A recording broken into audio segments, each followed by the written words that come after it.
ایسا اسٹیٹمنٹ دے مارتے ہیں کہ جس سے حالات کنٹرول سے نکل جاتے ہیں۔ اب اس حوالے سے گزشتہ روز ترجمان امریکی محکمہ خارجہ میتھیو ملر نے کہا کہ پاکستان کے مستقبل کی قیادت کا فیصلہ پاکستان کے عوام کو کرنا ہے۔ انہوں نے کہا کہ امریکہ، پاکستان یا دنیا میں کہیں بھی کسی ایک امیدوار یا پارٹی کو اہمیت نہیں دیتا۔ امریکہ کی دلچسپی جمہوری عمل میں ہے۔ ایک سوال کے جواب میں ترجمان نے امریکی محکمہ خارجہ کہنا تھا کہ بانی پی ٹی آئی کے الزامات بے بنیاد ہیں۔ امریکہ چاہتا ہے کہ انتخابات پاکستانی قوانین کے مطابق آزادانہ اور منصفانہ ہوں۔ تو ایسی صورتحال میں اب آپ اندازہ کر لیں کہ عمران خان کہاں اور کس طرح جا کے پھنسے ہیں، اور پھر جس طرح جو ہے فائنینشیل ایمرجنسی کی آڑ لے کر یا پھر خیبر پختونخوا اور بلوچستان میں امن و امان کی خراب صورتحال کی آڑ لے کر یا پھر شمالی علاقہ جات میں برف باری اور شدید سردی کی آڑ لے کر انتخابات کے التوا کی باتیں کی جا رہی ہیں۔ تو بہرحال اس وقت تک تو ہم کنفرم ہیں کہ انتخابات 8 فروری کو ہی ہوں گے۔ تو اب آگے دیکھتے ہیں کہ کیا ہوتا ہے۔ ناظرین، پی ٹی آئی اور اسٹیبلشمنٹ کے معاملہ کے بیچ میں کس طرح کے معاملات قائم ہونے جا رہے ہیں، قائم ہو سکتے ہیں یا نہیں ہو سکتے ہیں، اور پھر پی ٹی آئی کے ساتھ یہ ہو رہا ہے، اور پھر پی ایم ایل این کے اندرونی اختلافات اور ٹکٹوں کی تقسیم کے معاملے پر جو مسائل ہیں ان کے حوالے سے میں اگلے ولاگ میں تفصیل سے بات کروں گا۔ اب ناظرین، جہاں یہ بات ہے تو وہیں پر 10 جنوری عمران خان پر ایک قیامت بن کے ٹوٹنے جا رہی ہے۔ جی، 10 جنوری کو عمران سب کے جس وارڈ میں وہ ہوں گے جیل کے، وہاں صفحہ ماتم بچھی ہوگی، اور ایک صفحہ ماتم وہاں بچھی ہوگی اور دوسری صفحہ ماتم وہاں بچھی ہوگی جہاں ان کی زوجہ محترمہ بشرا بی بی ہوں گی، کیونکہ 10 جنوری کو عدت میں نکاح کے حوالے سے جو کیس ہے جج قدرت اللہ صاحب کی عدالت میں، اس میں جو ہے وہ اپنا فرد جرم عائد ہونی ہے۔ اب جب فرد جرم عائد ہونے کے بعد آپ کو پتا ہے کہ کیس کا پروسیس بڑا کوئکلی نمٹایا جاتا ہے اور پھر معاملہ سزا کی طرف جاتا ہے۔ تو بہرحال دیکھتے ہیں کہ اس میں کیا ہوتا ہے۔ ناظرین، جس طرح میں نے بات کی کہ شیر کے کچھاڑ میں گھس کر، جی ناظرین، شیر کی کچھاڑ میں گھس کر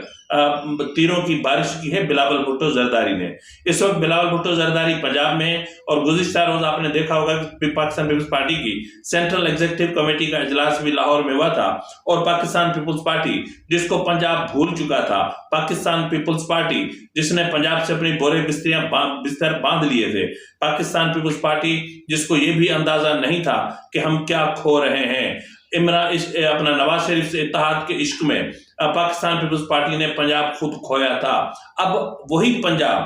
دوبارہ حاصل کرنے کے لیے ان کو بڑے جتن کرنے پڑ رہے ہیں۔ بہرحال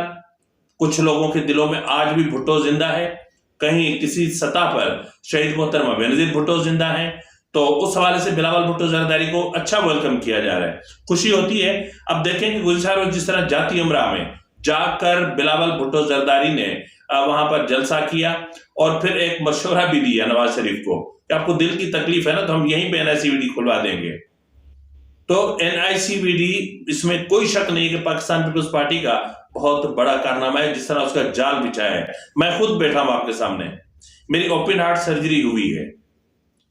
اور وہ موسٹ جو ہے وہ اپنا کمپلیکیٹڈ میرا کیس تھا،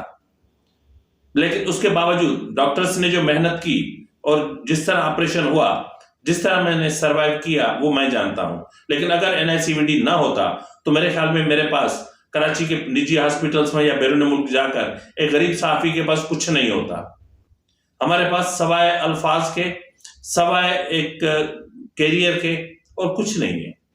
کل بھی ہاتھ خالی، آج بھی ہاتھ خالی، کل بھی جھولی خالی، آج بھی جھولی خالی، توکل تو اللہ۔ تو بہرحال بلاول بھٹو زرداری نے بہت مطلب شدید طریقے سے ان پر جو ہے وہ تنقید کی، اور اس کے علاوہ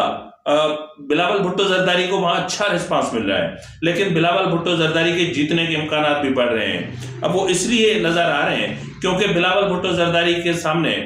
NA 127 لاہور میں جو امیدوار ہیں، یا تو عطا اللہ تارڑ ہو سکتے ہیں یا پھر وحید عالم ہو سکتے ہیں، لیکن ان دونوں جو ہے وہ رہنماؤں کا وزن اتنا نہیں ہے۔ ان دونوں رہنماؤں اور بلاول بھٹو زرداری کا مطلب ہم نہیں کر سکتے، موازنہ نہیں کر سکتے۔ یعنی اگر نواز شریف ہوتے یہاں پہ، اگر شہباز شریف ہوتے، اگر اور کچھ نہیں تو مریم نواز ہوتی، تو مقابلہ بنتا تھا، کمال کا مقابلہ بنتا اور ٹکر کا مقابلہ بنتا۔ لیکن اس وقت میں نہیں سمجھتا کہ کوئی بڑا مقابلہ ہو سکتا ہے، لیکن اس کے باوجود اگر بلاول بھٹو زرداری وہاں سے ہار جاتے ہیں تو پھر یہ ان کا بیڈ لک ہے، اس کے بعد کیا کہا جا سکتا ہے۔ اور اس وقت جس طرح ایک چیز پھیلائی جا رہی ہے یا ایک چیز کہی جا رہی ہے کہ پی ایم ایل این نے جو حکمت عملی اختیار کی ہے اس کے مطابق پی ایم ایل این کے ساتھ جو کمٹمنٹ لندن میں کی گئی تھی ان کو 2/3 میجارٹی دی جا رہی ہے۔ لندن میں یہ طے ہوا تھا کہ آپ آئیں، انتخابات میں حصہ لیں، ہم آپ کو 2/3 میجارٹی دیں گے۔ ایز پر ایگریمنٹ ان کے کیسز گئے، ان کی نااہلیت کا مسئلہ بھی باقی ہے، وہ آج میرے خیال میں ریزالو ہو جائے گا۔ تو اب اس طرف آئی گئے تو ناظرین اس وقت سپریم کورٹ میں آپ دیکھ رہے ہیں کہ جو تاحیات نااہلی کیس کی سماعت کی جتنی بھی سماعتیں ہوئی ہیں ان میں، اور جو بالخصوص جو گزشتہ روز سماعت ہوئی اور اس میں جو ججز کی طرف سے جس طرح کے ریمارکس سامنے آئے یا جس طرح کی آبزرویشن سامنے آئیں ان کو دیکھیں تو پھر ججز کا مائنڈ سامنے آ چکا ہے۔ اس کے علاوہ ہم اٹارنی جنرل اور پھر تمام صوبوں کے ایڈوکیٹ جنرلز کے اسٹیٹمنٹس دیکھیں یا جو انہوں نے وہیں پہ بات کی اس کو ہم دیکھیں تو اس کے حساب سے باقاعدہ یہ محسوس ہوتا ہے کہ ان کا بھی مائنڈ کلیئر ہے، ان کے مائنڈ میں بھی کوئی ابہام نہیں ہے، وہ بھی سمجھیں کہ اپنا مائنڈ دے چکے۔ اس کے علاوہ مائکرز اور اس کے علاوہ جو اس کیس سے متعلقہ وکلا ہیں انہوں نے سوائے چند ایک کے جو اسٹیٹمنٹ سامنے آئے ہیں انہوں نے بھی اپنا مائنڈ اوپن کر کے رکھ دیا ہے، جس سے یہ صاف ظاہر ہے کہ نااہلی جا رہی ہے۔ نااہلی کی مدت 3 سال 5 سال ہو سکتی ہے۔ یہ بھی غلط ہے کہ جس طرح لاہور ہائی کورٹ نے نیب کے ملزمان کی سزا 5 سال سے بڑھا کر 10 سال کر دی ہے۔ ایک طرف تو آپ بات کر رہے ہیں اس طرح کی اور دوسری طرف آپ مطلب کیا کہہ سکتا ہوں، یہ ہمارے ملک کی بدقسمتی ہے کہ ماتحت عدلیہ ہمیشہ اعلیٰ عدلیہ سے ٹکراؤ میں آتی ہے۔ تو بہرحال ججز کا مائنڈ آ چکا، اٹارنی جنرل کا بھی مائنڈ آ چکا، ایڈوکیٹ جنرلز کا بھی مائنڈ آ چکا، مائکرز کا بھی مائنڈ آ چکا۔ آج جو باقی رہتی ہے سماعت وہ ہوگی اور اس کے بعد میرے خیال میں شارٹ آرڈر سنا دیا جائے گا، کیونکہ کاغذات نامزدگی کی چھانبین کا معاملہ اپیلوں میں چل رہا ہے اور اب اگر اس میں تاخیر ہوئی تو میرے خیال میں پھر جو افراد نااہلی تاحیات نااہلی کی بنیاد پر نااہل ہو جائیں گے وہ پھر اگلے انتخابات میں ہی حصہ لے سکیں گے۔ مجھے ایک چیز ایک وکیل صاحب کی میں سماعت کے دوران سن رہا تھا، وہ کہہ رہے تھے کہ نااہلی کیا ہوتی ہے، کیونکہ آئین کے آرٹیکل 62 میں 63 میں اور ان سے متعلق جو بھی شکے ہیں ان میں کہیں بھی جو ہے وہ تاحیات نااہلی تو کیا ایک دن کی نااہلی کا بھی کنسپٹ موجود نہیں ہے، یعنی کسی بھی یعنی اس کا تعین ہی نہیں کیا گیا۔ جب تعین ہی نہیں کیا گیا تو پھر تو بہت تو سوال تو اٹھتے ہیں نا کہ پھر ججز نے اپنے طور پر جو ہے وہ ان دونوں شکوں کو یا خاص طور پر 62 اور 63 میں کو ری رائٹ کر کے اور پھر تاحیات نااہلی کا کنسپٹ کہاں سے آ گیا، یہ ایک بہت بڑا سوال ہے۔ بہرحال مائنڈ آ چکا، سب کچھ ہو چکا، اب صرف فیصلہ آنا ہے۔ تو بہرحال میں پیشگی پہلے بھی ایک ویلاگ میں میں آپ کو بتا چکا تھا 4 جنوری کے ویلاگ میں،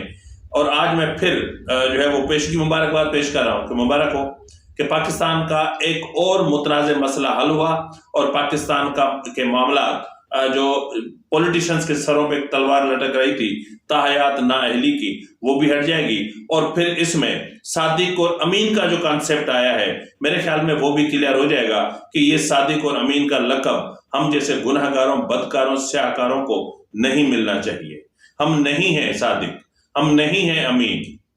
قرآن کریم میں بھی جھوٹ کی سزا کیا ہے؟ لعنت اللہ القاذبین، کہ جھوٹوں پر اللہ کی لعنت ہے،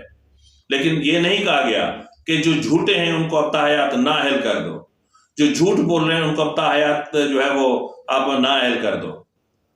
تو جھوٹ پر صرف یہی کافی ہے ان کے لیے کہ ان پر اللہ کی لعنت ہے۔